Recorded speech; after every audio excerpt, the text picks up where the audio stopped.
In this first episode, you'll get to know me and why I created Creatively Eccentric. I chat with my friend Roziah. Together, we're diving into the reality of creative careers, the highs, the lows, and everything in between. We talk about life during and after university, graphic design, career challenges, burnout, and cultural perspectives, and how family, community, and collaboration have shaped the way I work and create. We also get real about toxic workplaces, redundancy, and how powerful it feels when you finally take control of your creative freedom. This is going to feel like you're right here with us, laughing and learning along the way. A light-hearted but candid conversation between two friends.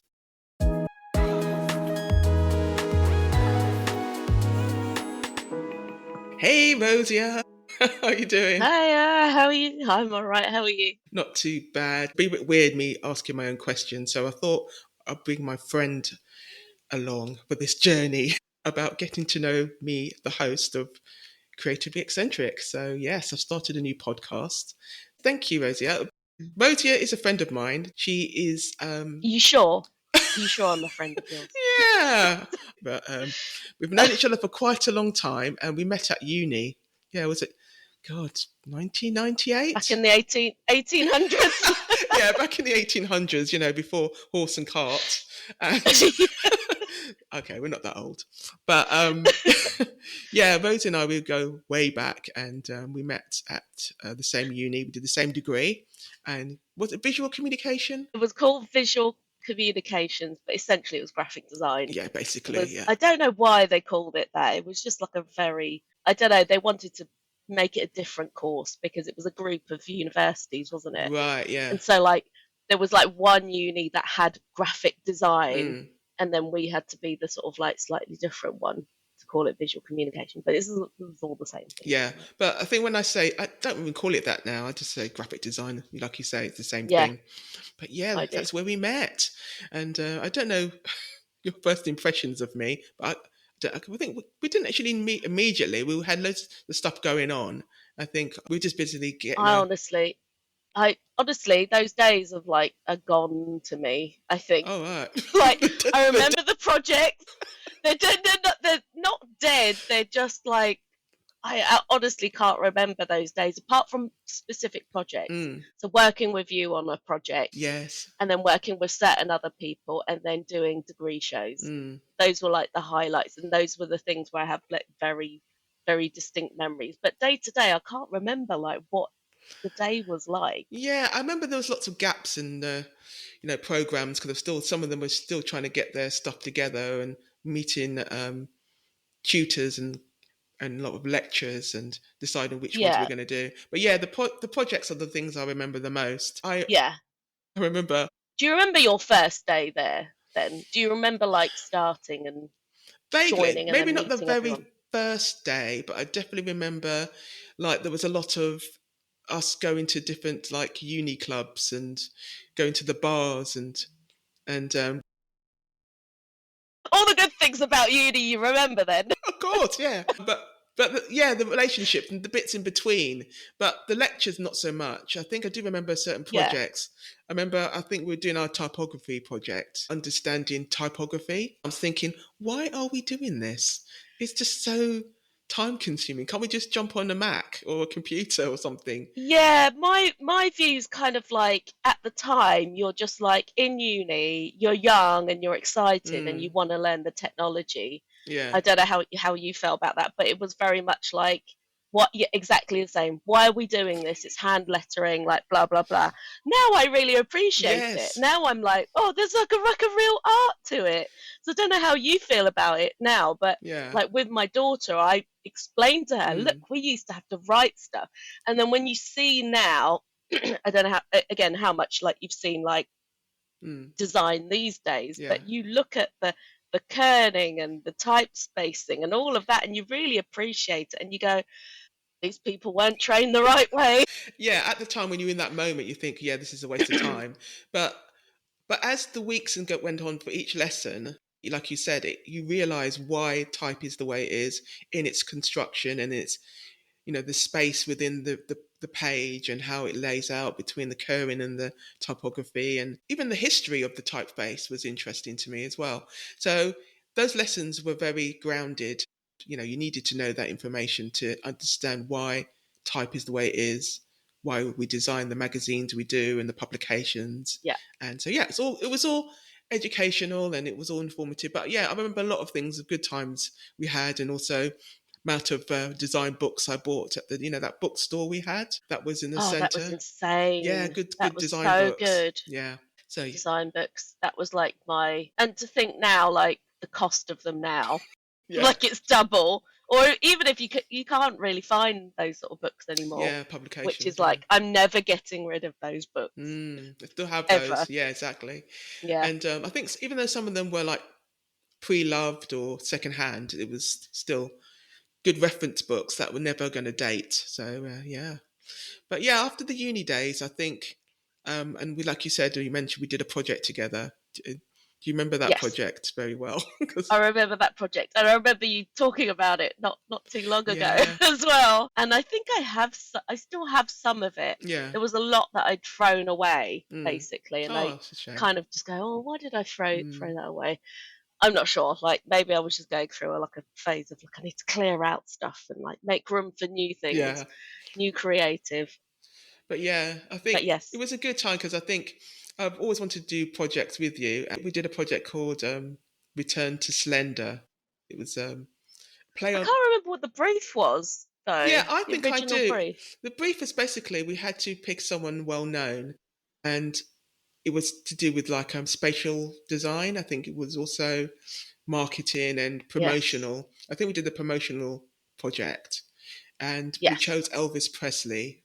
Elvis Presley is well known, and I think we decided we'd pick a specific part of his career, and I think we chose when he was a bit heavier, a bit more, a bit more chunkier, and he put a lot of weight on towards the end of his career, and wanted to turn his whole life around and be more fit, be more health conscious. So that was quite fun to do, play with that kind of concept. So yeah, I like that. It was really good. I think you did It was the logo, I think. Yeah. probably, yeah. I think I do remember like doing the interior design a bit Mm, as well. yeah. So there was that, and then there was all the kind of like like the promotional material, Mm-hmm. like the sort of menus and all of that sort of stuff. So Yeah. there was quite a lot of different. It was actually quite a lot of different There was, elements. yeah. Kind of weird. I think we just figured out which we were the kind of strongest with regard to designing. I Yeah. think you were good at the branding, and I think I did most of the illustrations and Yes. Yeah. the packaging. We did that kind of collaboration with the packaging. It was good. So yeah, I still got it. If Yes. you want a copy of it, I still have it. God, you've actually. Do you know what? Like, when we used to like save stuff on zip drives Oh, and God, flash zip drives and drives, yeah. whatever. Like, I'm pretty sure it's all on there. So I Mm, have no idea how to get hold of it. I've got a Firewire hard drive as well that it's on yeah, somewhere. yeah. Old Don't know tech. how to get it off though. I'm sure Yeah, there's old tech. I'm sure there's a way. But so after uni, so I think we did another collaboration.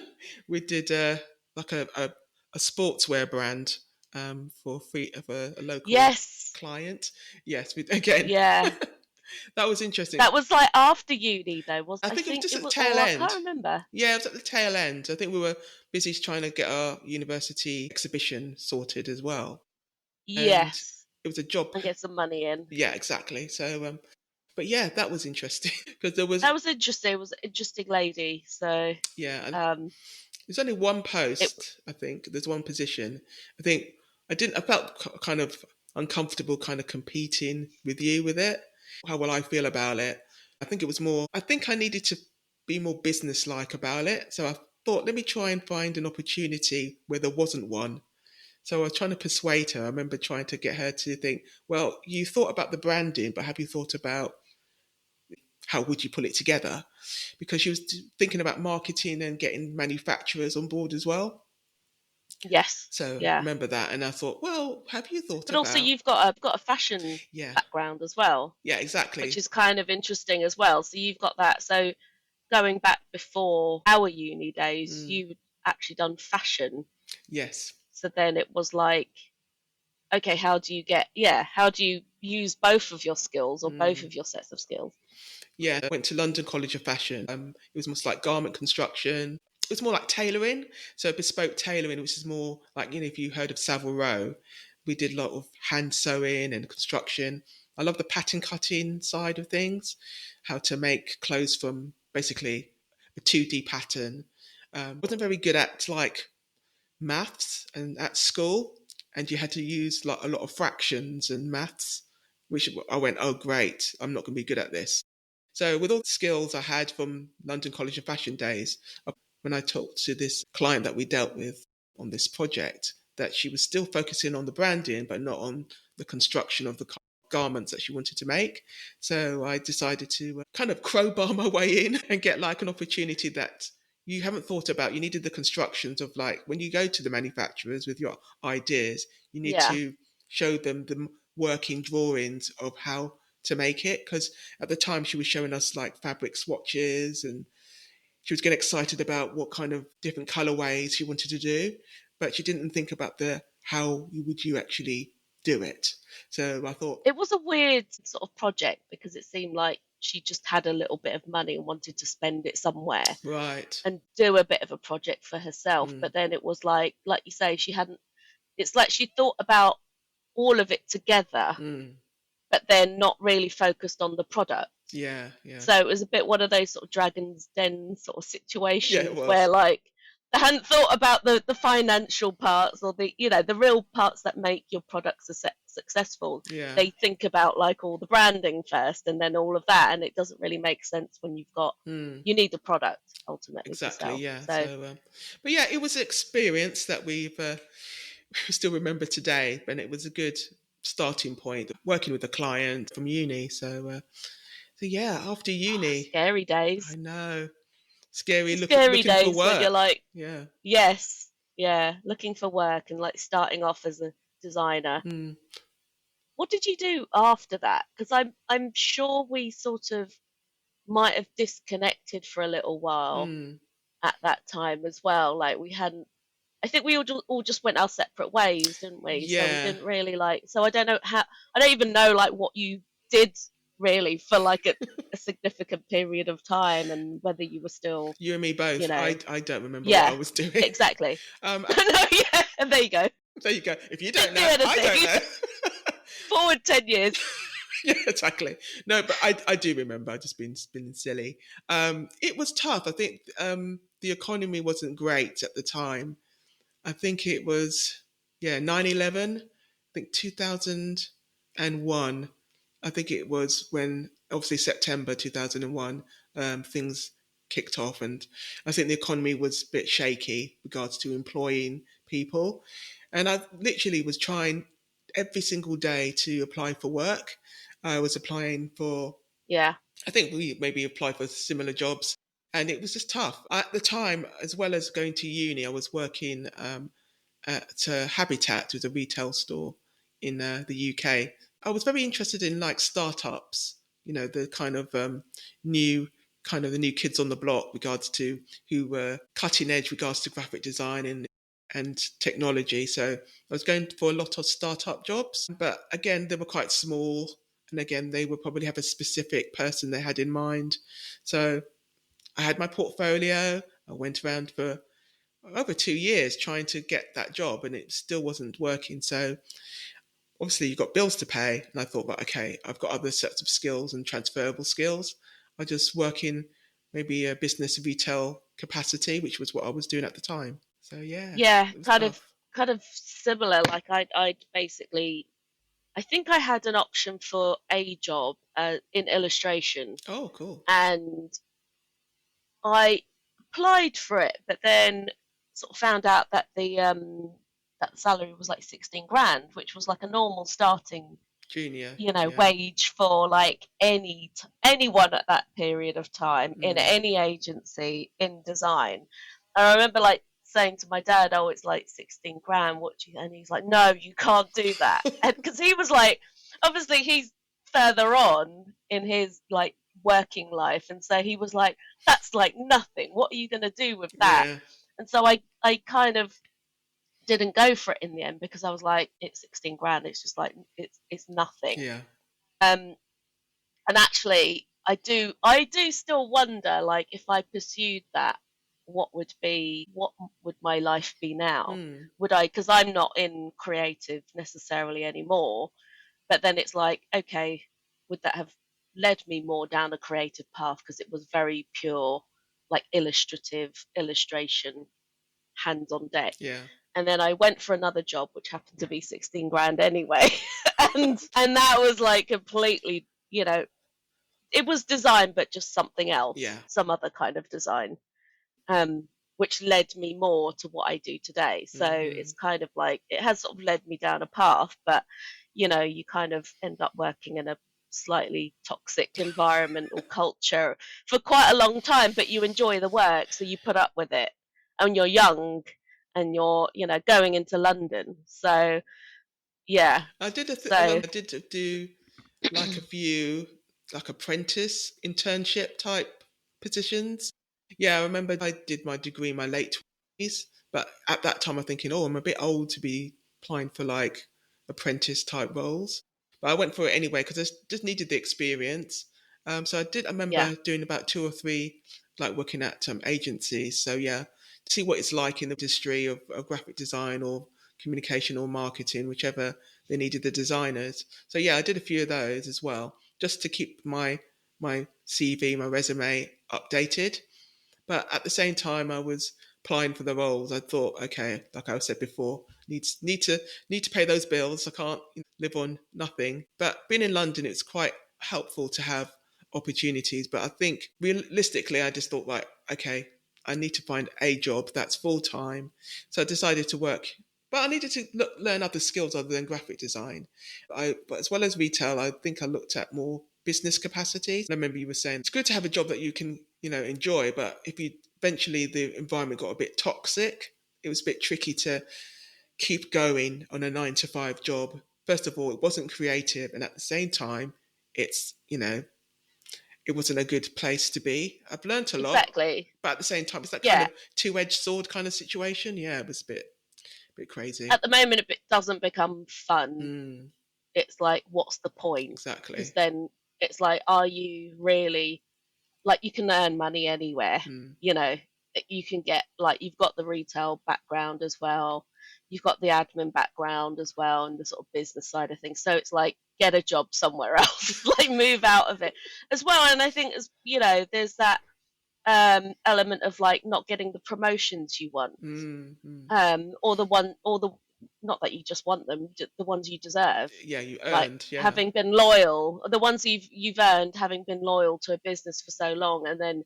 you're seeing these Mm, other people just come in from the outside and get those promoted jobs. yeah.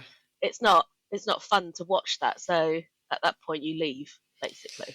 Yeah, I think I get understanding by leaving a situation, but when you're actually in it, it's easier said than done because, the institution or the big company that I work for, they Yeah, had so many departments that it's a lot easier to move from department to department than it was to yeah, find something externally.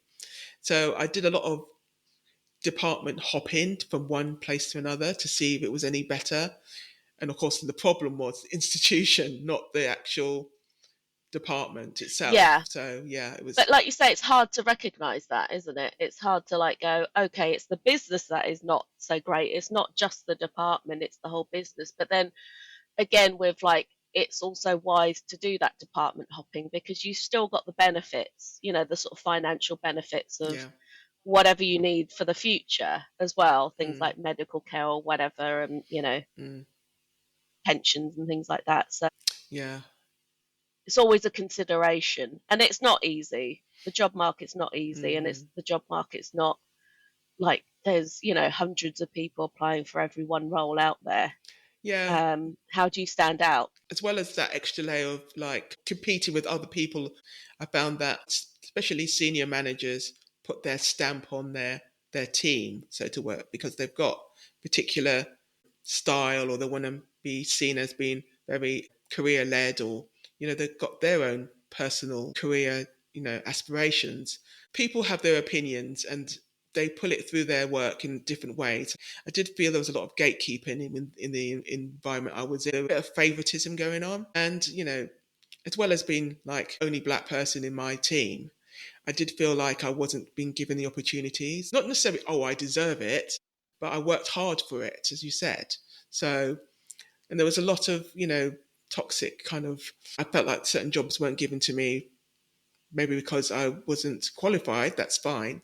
But there were some, underlying racism going on that wasn't very I, nice. yeah, 100%. I think you can, like, I've sort of seen things as well happen where Mm, there's a lot of favoritism. mm, Not so much now the sort of racial aspect, but I can understand that. And I mm, think if you feel it in your gut, it's probably true. yeah.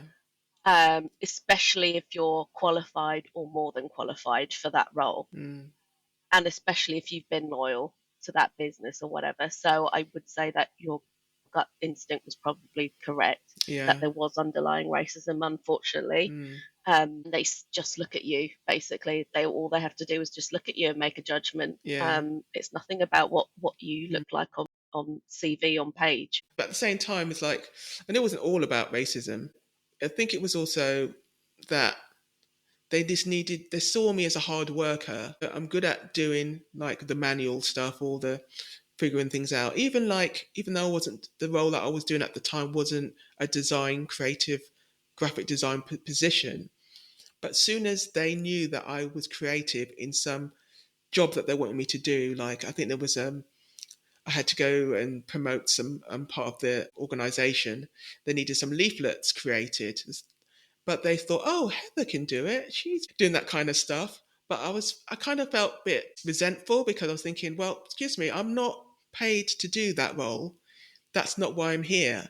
And they wanted me to do all the creative stuff, but at the same time, not giving me the promotions of the jobs that were advertised.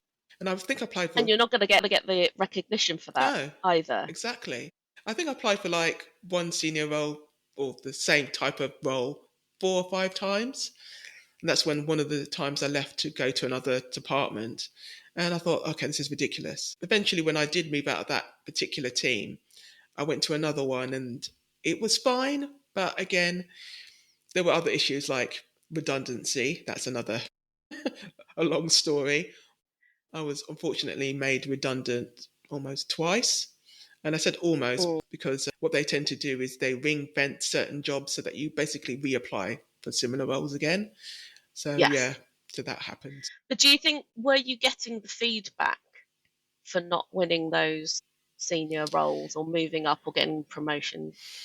Uh, just the usual, after you had your first or maybe second interview, they said, oh, we can see that you did really well. And, they were kind of, they did the usual HR spiel. They were trying to be very careful of how they word it. I think they just kept the professional, this is a great opportunity for you, but, try again next time situation. Yes. So yeah, that kind of Yeah. thing. And I think as well, you've sort of picked out something that I've kind of only figured out recently Yeah. with promotions.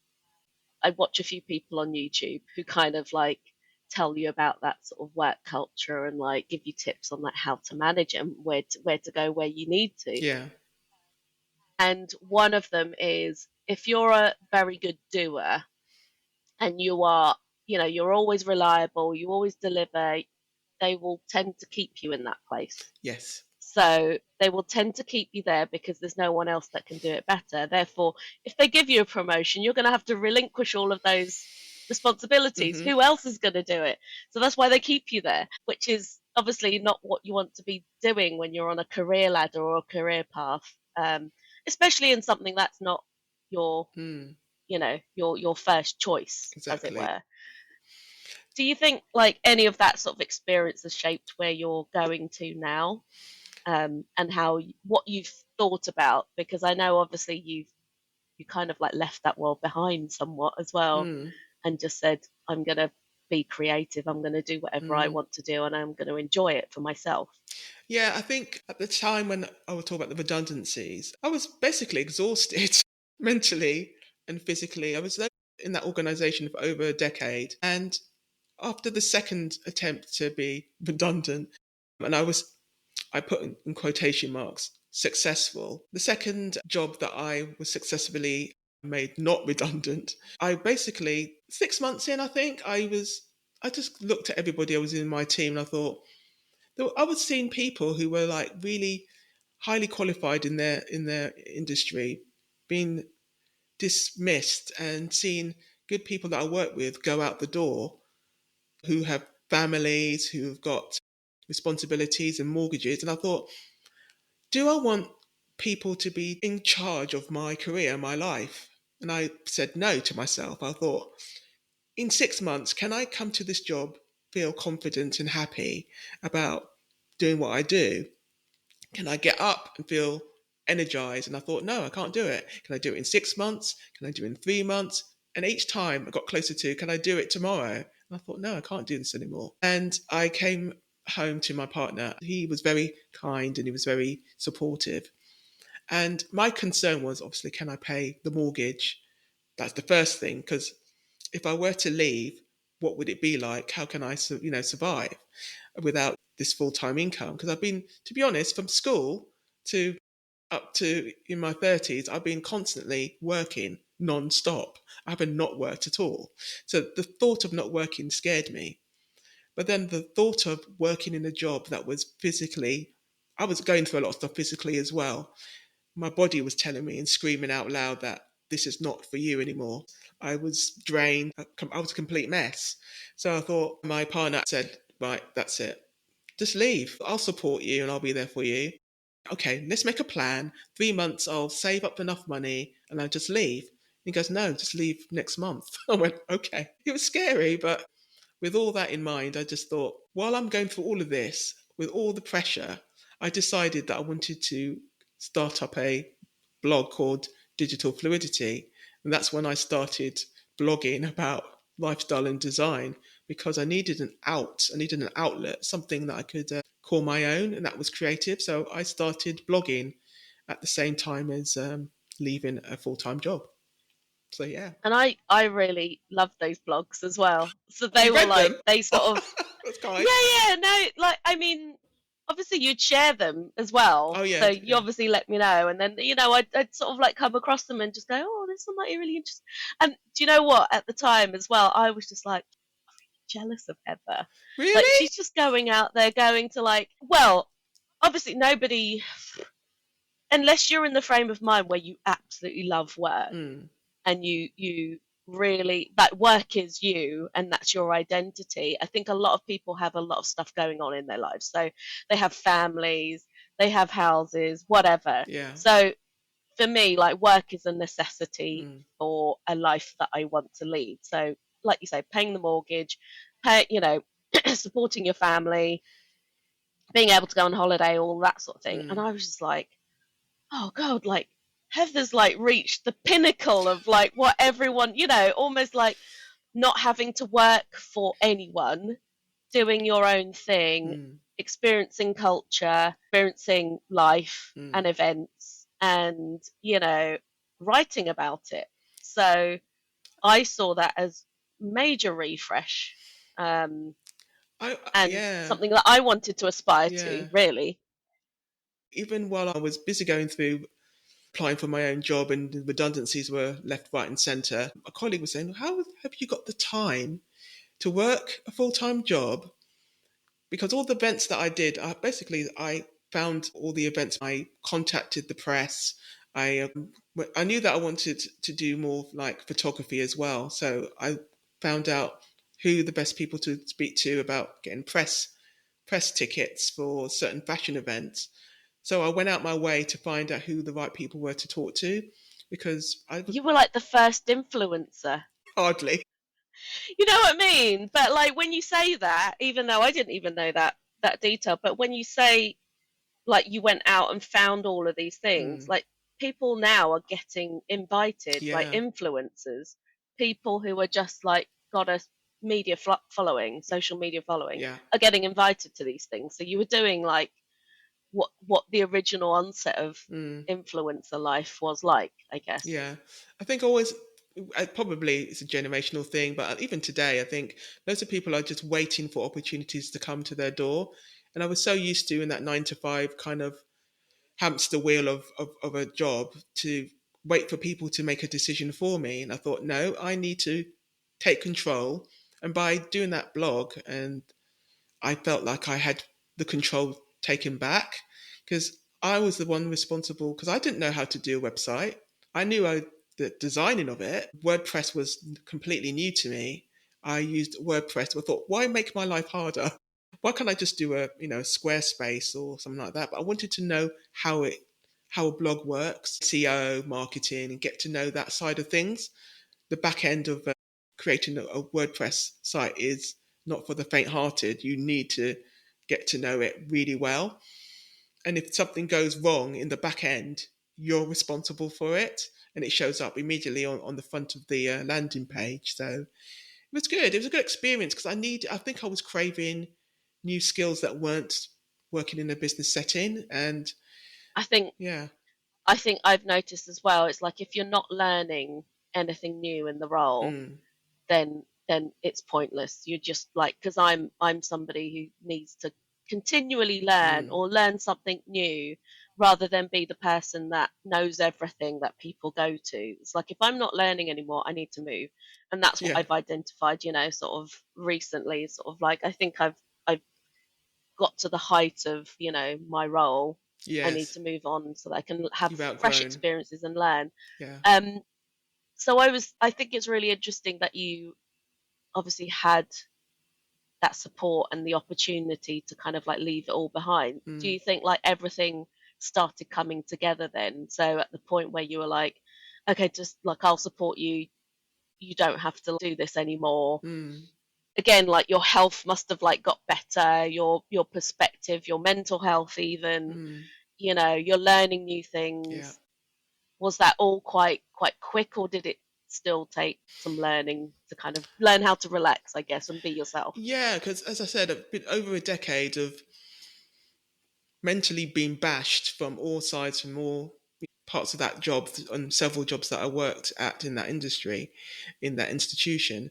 It did take a long time because I think I left in 2018, and I didn't know how exhausted I was until probably a year or two after I left, because the first thing I was thought automatically was, soon as I finish, I'll take a few days off, a few weeks off even. I can't believe I was thinking this. A few weeks to recover and to now start applying for jobs again. But the problem I was having was that I was constantly applying for the same type of roles. I didn't need to apply for the same type of roles. And then as weeks and months went past, I decided, let me just put my whole energy into this website and this blogging and working in more photography and doing the blog posts. I thought that will keep me going. It did take about probably 2 to 3 years, to be honest, to feel slightly more like myself because I didn't realize how drained I was until, unfortunately, when the pandemic started. Was it 2020? Yeah, 2020. Yeah, 2020 when it properly kicked off, Yeah, end of 2019. yeah. So between 2018 and 2020, that's when I was doing a lot of my websites and blogging and going out to the fashion shows and taking up photography. But it was great. And then obviously everything started to shut down. I didn't do much blogging after that. But it did take a good 2 to 3 years for me to not go for those type of roles anymore because it's automatic. You just think, okay, this is what I know, this is what I do. Let me just go It's a for, mindset, isn't it? yeah. And I Yeah. needed to unlearn that. So I didn't do any applying for jobs for that kind of industry anymore. I And I think needed a when you're in rest. it, exactly, when you're in it though, you don't realize how long it takes. Yeah. But then when you reflect on it, like 2 to 3 years is a significant amount of time Mm, to reset, come out of that mindset of I need this kind of job and this is where it's going to get me, mm, and then also just recover mentally, health wise, yeah. Like, that's quite shocking, because that's the sort of level of Mm. what you expect with like people who have really visibly obvious burnout. Yes. Yeah. Whereas there's a lot of us that are on the hamster wheel and just Yeah. keep going and keep going and go. You know what I mean? Like, Yeah. there's like that element of we don't realize it, but ultimately we probably were at burnout at some point, Yeah. and we probably needed to say Mm. no sooner, because now it's taken 2, 3 years, which is a long time in anyone's But life, even at the to really time, fully recover. yeah, even at the time it took, I think the warning sign was my body wasn't functioning the way it should function. And it's just a shame that it had to come to that point for me to say, no, enough's enough. But like I said, a few years later, it takes time to heal. And even though I was thinking about applying for jobs and going back to that kind of environment, I had to stop beating myself up, because I was thinking, oh, I feel responsible. I need to, like, start earning and blah, blah, blah. And my partner, he's, carrying, the burden for the both of us. And this kind of, that kind of thing was going in my mind over and over again. But I had to stop and say, hold on, Heather. Since the age of 15, 16, you've been working constantly. Up until 2018, you've been doing that 9 to 5. And That's you, insane. yeah, yeah.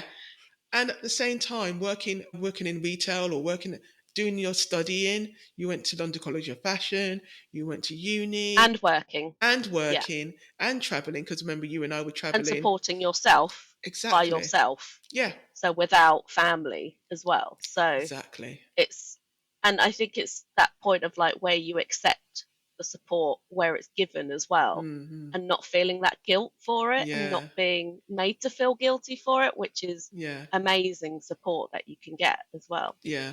And I did get a lot of support from my partner, so knowing that that was the case, I felt relief, because I didn't have to worry, and I had the freedom just to recover and to heal.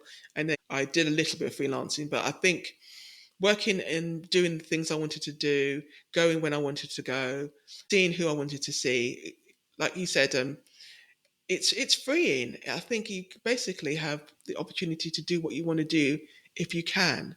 Um, It's living your life as yeah. well. And I think as well, in this sort of Mm, culture, you head towards like retirement age. You're yeah. told when you should be Yeah. retiring. You're told how much money you should need Mm, by the time you retire. So it's a very structured process. mm, And if you look at other cultures, you know, nobody goes like a lot of other cultures. You don't have that concept of retirement age, yeah. because they have the ability to live their lives and Mm, afford their housing and afford the bills, mm, um, because the cost of living or the structure isn't there that we have. So then there's like this element of conformity, yeah. that you're conforming to a structure of like, I've got to like, go to school, then I've got to get a degree, then I've got to get a job, and then I've got to work for 30 years and then pay my national insurance so I can retire at this. It's like doesn't exist in a lot of other cultures. Yeah. Yeah. And it's just nice to hear that you're doing what you want to do for yourself, and you're learning Yeah. at the same time. Yeah. I think you talk about family and culture, and yeah, I think I have to say my mother was probably the, if it wasn't for her, I don't think I would have do the half the things I'm doing today. She was a midwife. I actually, every time I think about, because you and your daughter, it reminds me of my mother and me when I was little, because I spent a lot of time with her. You do a lot of things together. I remember used to go to central London, we go to was it Hamleys, the department store? We looked at all the toys, especially around Christmas. So I spent a lot of time with her, and I think from a very early age, she wasn't into design at all, but she basically encouraged me to do what I needed to do and was passionate about it. And I remember when I was going to I don't know if you've been to many hairdressers and like salons, but you can spend hours sitting in the salon. And I was a little girl, I was very, very bored because you can spend hours sitting in the salon waiting for your mother to get her hair done. So I remember looking at magazines, and I think that's where it started. I wanted to do something design by looking at the magazines at the salons. And obviously, remember she took me to her workplace. I remember she got loads of like medical books, and there were like illustrations like kind of a bit like the Natural History Museum. You Yeah. see like natural history detailed drawings, and there were basically illustrations of the human body, like the internal Yeah. organs. And I was so fascinated with those medical books. And some medical books I shouldn't have seen. It was a bit gross. I really don't want to see the internal organs of operations. But Like photographs. yeah, but those medical books were very fascinating to me. So I think from a very early age I Yes. was interested in that kind of thing. So yeah, but for my And mother, you have to be in an environment where you get exposed to that sort of stuff as well. So where you are surrounded by books, or you're yeah, surrounded by different environments, or you're with different people that makes you think. We didn't have phones back in the day. We horse and weren't cart, sitting there scrolling. Exactly. We were all like horse and cart and like encyclopedias. So dial up you had internet. to learn. Yeah, but you had to learn somewhere else. And Yeah. I feel it's really sad that people aren't like exploring more places, Mm. or even just going out there watching the world. They're all on their phones walking around, Just whereas going I to the don't library. walk around with my phone. Yeah. Yeah, just going to the library. I just, I walk the streets and I look at what's going on in the streets still, Mm. you know, and you see loads of people just walking the streets on their phones. Yeah. I'm like, just look around you. Yeah, you might be on a commute, but you might see something that is inspiring, or Yeah. is snapshot in life or something. Like, yeah, I'm definitely like, you have to know your culture and your background, and know that there are different things out there, and it is the world's big, so there's lots of opportunities in other countries, Yeah.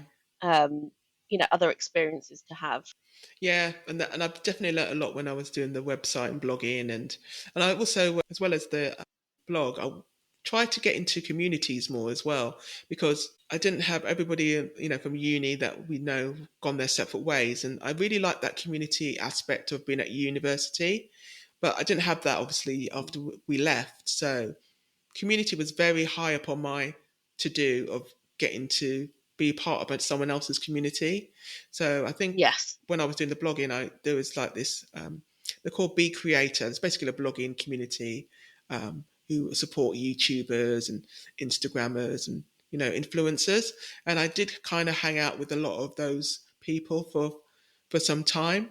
And everyone had their own individual blogs, so that was good way of getting to know people and build relationships. So yeah, I was always trying to. I remember doing. I was trying to create one called "Where the Creative Types Grow." Where the creative types. You could tell this wasn't going to work. Where the creative types go. It was a bit of a mouthful because this was an idea I had for. I forgot about this. There's like things you can do, like meetups with complete strangers, and go have Yes. communities and what like-minded individuals. So I created Where the Creative Types Go. It's basically, if you're into art, we can go into an art gallery and start drawing together. But that never worked. I tried. It was awful. I think people didn't show up. I didn't advertise it very Oh, well. that's I interesting. did that. I forgot There's about a that. lot, maybe it's a time and place thing as well. I Yeah. don't know, like, because there's a lot of that going on now. I think there's a lot of people just frustrated, like creatively frustrated people. Mm. So people that are obviously maybe not even from a creative education, they've got to a point in their lives where they need a creative outlet, and so they're starting to, like, have these meetups where it's like, oh, we'll just like paint for the evening. So it's a lot of like wine and paint and drink kind of Yeah, yeah. meetups. That sort of thing is going on now, Mm. and that tends to happen with like a certain you know group Yeah, of people in their life, who have obviously maybe got parent, they're maybe parents, and then they kind of like need that afternoon or evening off, yeah. um to expand. Yeah, again, I was just trying to look for community, like-minded That's a people. great idea. It But was. that's a great idea. Yeah, I think so. And Mm. I like your concept of community as well, because I it was so shocking after you leave uni how people just fall off the face of the earth. Yes. Like these people that you studied with for 3 years, and Mm. I have no idea where they all went. And there's only like you and a handful of others that I Mm. kind of keep in contact with, Mm. but a lot of them just dispersed. And then you're like, my community's gone. Like, I don't know what I'm doing. I'm on my own again. Yeah, it's those 3 years were just.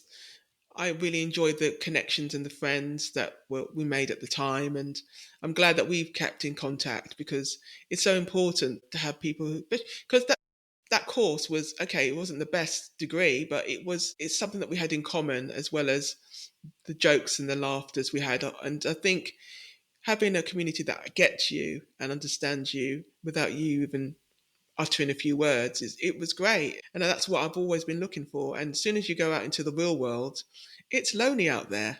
You need those connections, and I think trust me, I've been there's so many communities. I haven't just like dipped in and dipped out. I've I've spent a few years in some of these communities, but you have to know when to call it a quits because I did feel like with the blogging community that they're great people. Don't get me wrong, but I felt everyone was their own individual island, and there was this kind of like inner circle and outer circle, and I was orbiting around the outer circle, trying to Yeah. get into getting to know people. And there's a few group of people that I connected with, people that look like me, were Asian or Indian or African backgrounds, and I was trying to connect with them more, but again, they fell off the side of the planet, and I it was hard to get. I think Yeah, like difficult. yeah, communities come and go. And I think like we've kept in touch, like you say, like there was that period after uni where we all just went off and like we had no idea what we were doing at that time. You know, you're Yeah. like you're sort of young and you're like, oh, am I supposed to get a job Mm, now? So then you sort of lose touch. But then I felt like with you, it was always you were always one of the people I was gonna keep in touch with. So I think you find that affinity of like, yes, we like similar things, got the same sense of humor.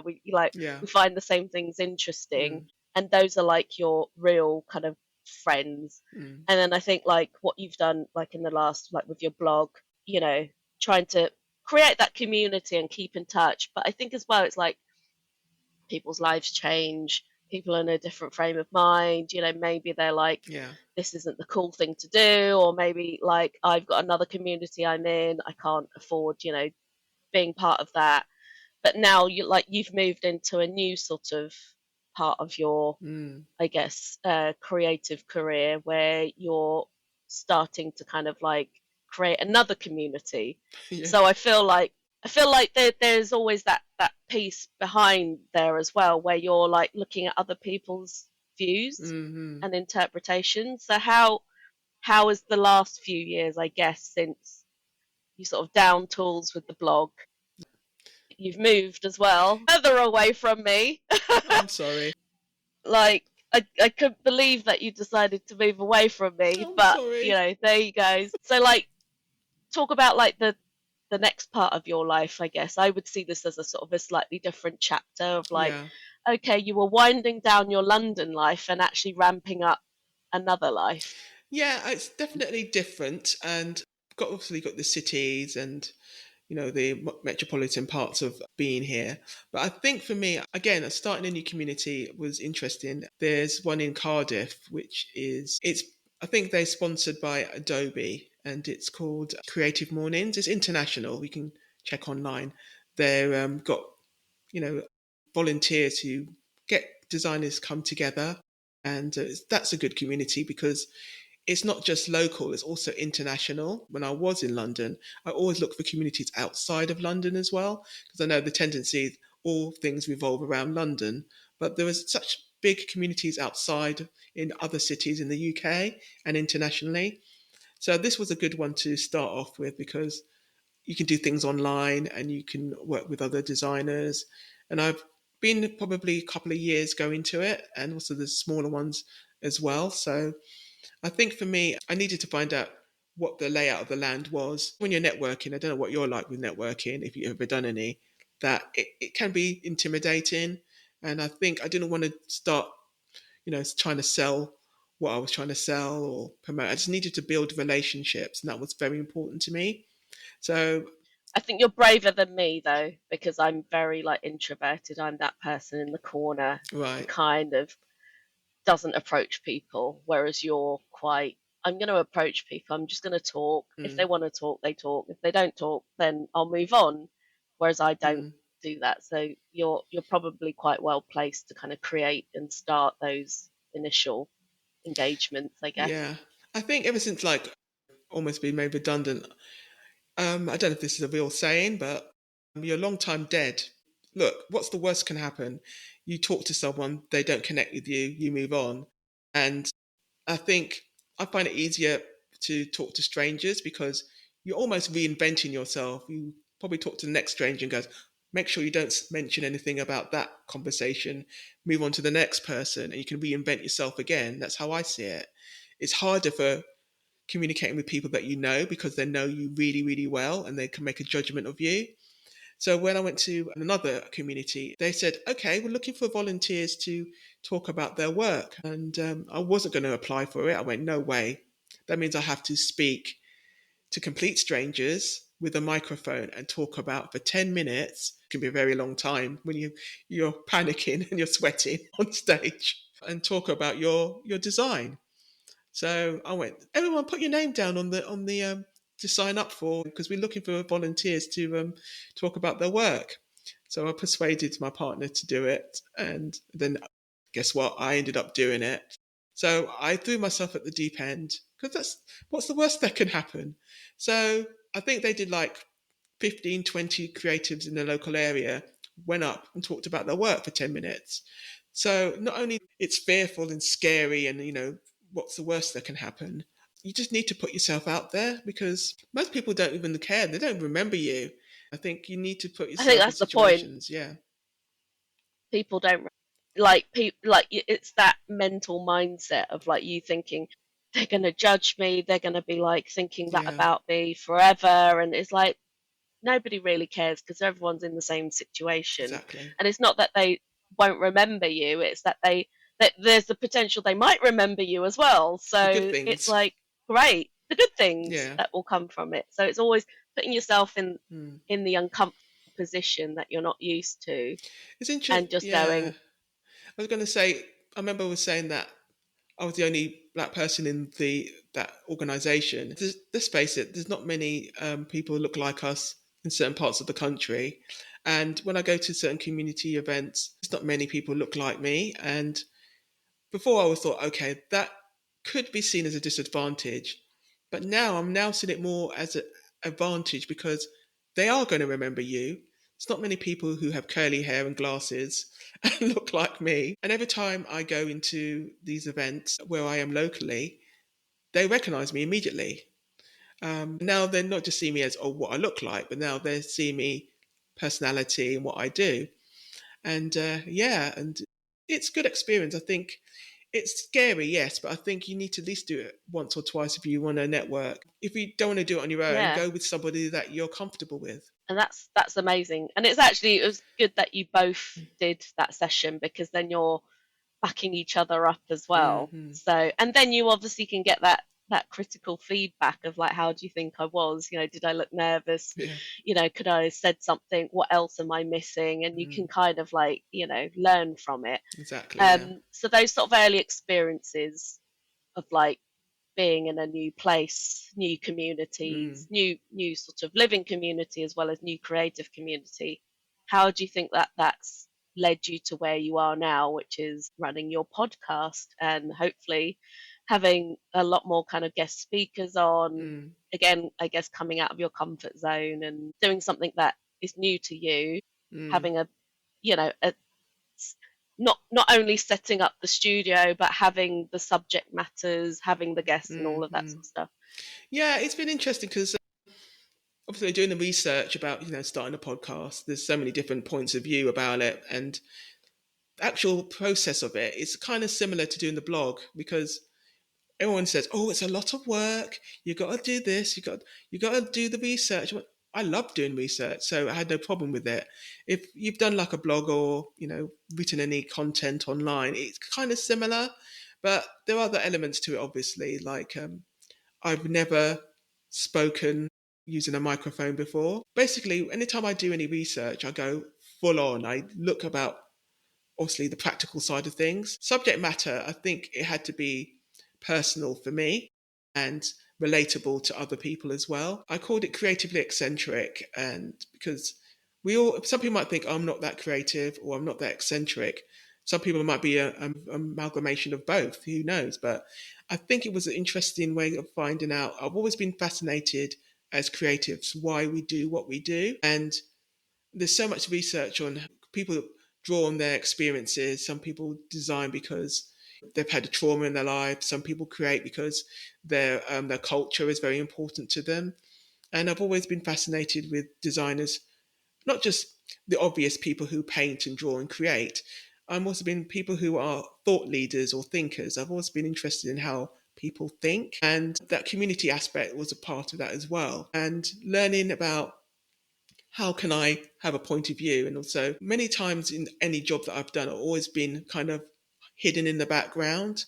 And I've always talked about shining a light on underrepresented creators who don't look like, who basically do look like me, I should say, because they're the ones who do all the work, do all the creative stuff, but not get the recognition. There's lots of famous designers out there, but there was not enough people who had a platform or a voice to speak about their creativity. So underrepresentation could be neurodivergent, it could be someone who was black, who could someone who didn't have an opinion. So having a platform like a podcast is a lot of people who use podcasts to communicate their point of view. And so I think I've got a lot of information under my belt and experience to have a platform like this. And so, yeah, it'd be interesting. The conversations I've had so far have been very fascinating. I've managed to even been on a podcast myself. So it's kind of like a full circle situation where I'm meeting people that I haven't met before and reconnecting to people that I've met years ago. So yeah, It's a funny sort of evolution of the community aspect as yeah, well. yeah, So where you would have like been, seeing people person to person, but mm, now it's sort of it as well. It opens out the world essentially. yeah, So it means that you can actually connect with people mm, across the world if you really want to. mm, And I think and also maybe like learn about those sort of, cultures and what their experiences yeah, are. Obviously, it might be, completely different for them because they're the majority, perhaps, mm, or but I like what you was saying about sort of neurodivergent people as well, and like how what are the struggles they've had, and what are their tendencies. Again, like yeah, with your personality traits, do you tend to stand in the background, or do you tend to hide yourself because you're like, I don't want to be visible, I don't want to be like up mm, the front, and people also make those judgments on what you look like and that sort of thing. yeah, And so like with this podcast, where do you think, like, how are you gonna, like, obviously I know it's just sort of starting off, so how do you want to, do you have plans of like how to develop it? What do you want to move on to? Are you going to do anything in parallel to kind of support it? um mm, I know you've always got projects, and I think you've always got like mm. ideas in the back of your mind. So where do you think you're heading to in the next, I guess, like couple of years maybe? Yeah, I think when I thought about this podcast, I was thinking, okay, not just it being a podcast, it's going to be more of a, you could say, a bigger ecosystem.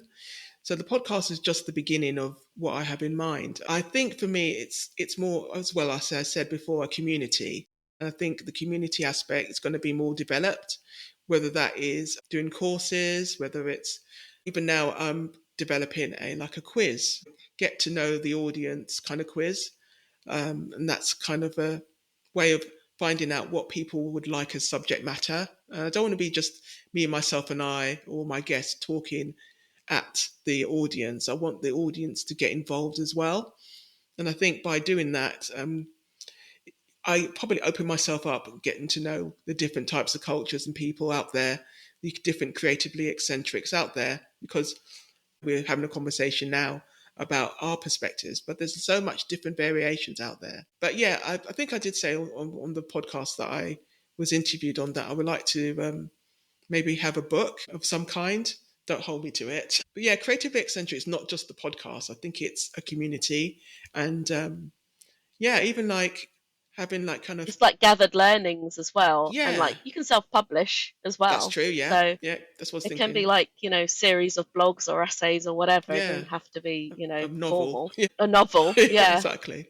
But I was also thinking, like, even taking it to, I think I mentioned this is way down the line, not necessarily in the next 2 years, but maybe sort of like a bit of through the keyhole kind of situation where people go and see what the creative eccentric, how they live and their lifestyle and behind the scenes kind of situation. Because obviously most designers, they design what you see, but it'd be nice to see how they live their life, whether it's their interiors or their lifestyle. So yeah, that's so many options. I've got quite a lot. And it kind of Yeah. that brings a element of your previous blog in as well, which was sort of lifestyle and culture as Mm-hmm. well, like how you live and that sort of thing. I find that quite interesting as well, Yeah, like how exactly. people live and what how are they creative at home? Can you see that they're creative at home, or are they following a template sort of situation? Yeah, exactly. You sort of see the sort of ideal home Yeah. exhibition type house, Mm, or are they? Can you mm. see that they are eccentric, Yeah, essentially? and I think when constructing the podcast, I had to think about, yeah, I have my kind of, like, you could say, signature questions I have, but I think I needed to, as well as do my research, especially with guests, I need to make sure that I also get to know them, find out. Because I do also, some of the people that I've, maybe just one or two who have been on previous podcasts, I don't want to answer the same questions, and it needs to be relevant to the values, the mission, and the target audience I had in mind, as well as the questions I had specifically for them. I wanted to make sure that it was entertaining but in educational. So yeah, I'm learning on the job, as it were, because it's sometimes I just think, okay, I'll just make it perfect. I went, nope. And I already come up with my strap line, which is bold voices, messy journeys, zero apologies. And I have to keep on remembering that, because that's exactly what I'm trying to do. And I was needed to be more visible myself as a designer, and not just trying to light on the people, underrepresentation. I had to remember that that's what I'm trying to do as well. I'm trying to shine a light on myself. You're being proactive about it as well. So Yeah, there's trying that to. whole sort of, like you say, kind of people expecting jobs to come to them. Mm, Whereas actually, but also if the jobs don't come, what are you doing in the meantime? What are you doing to fill the gaps? How are you creative in the meantime? If mm, you want to be creative, yeah.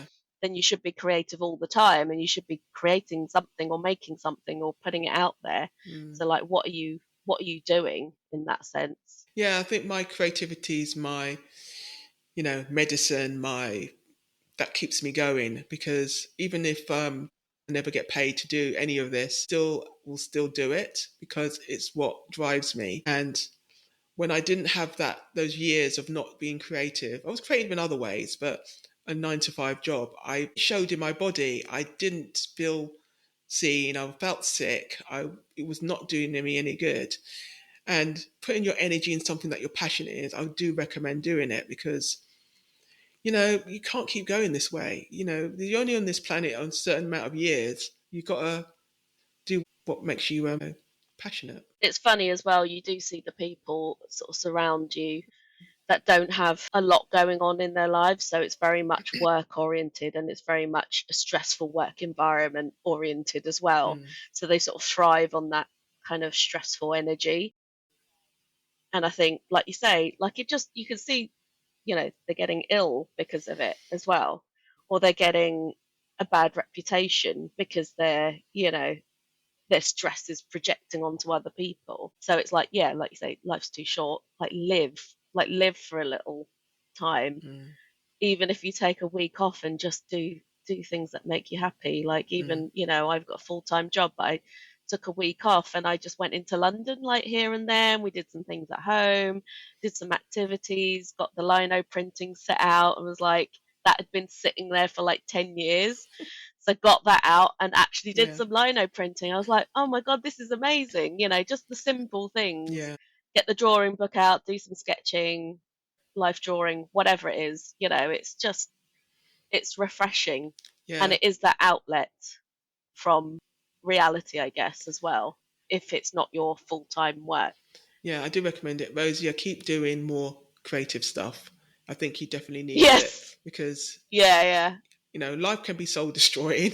Let's not make it more soul yeah. destroying. I think, yeah, keep on being creative. Remember, go back to the reason why you did what you did when you were at uni and why you were there. Because I think we can always think about what could have, would have been, and etc. Worries me, but I think you need to reflect on the good times, and remember why you were being a creative. But yeah, even when I was thinking about ideas for like my solo episodes, I had to think about the stories in the past, things that would be relevant to, the subject matter that I was talking about.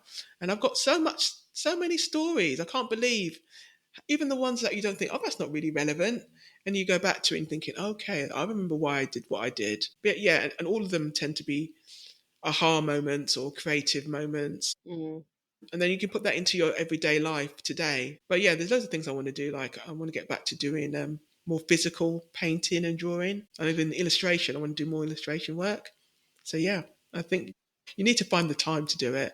I know people are busy, Mm. but I think if you don't do it, you don't want to be that person on your deathbed saying, "I could have done that. I could have done this."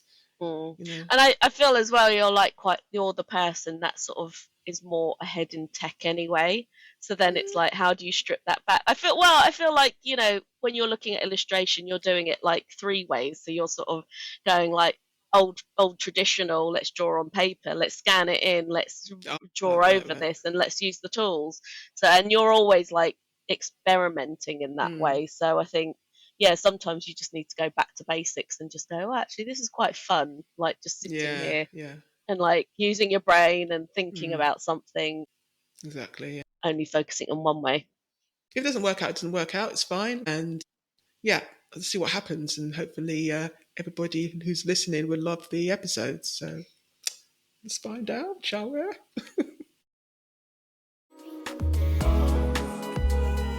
New episodes of Creatively Eccentric drop every other Thursday. Don't forget to follow on Instagram at Creatively Eccentric and subscribe on Spotify, Apple, or wherever you listen to your podcasts.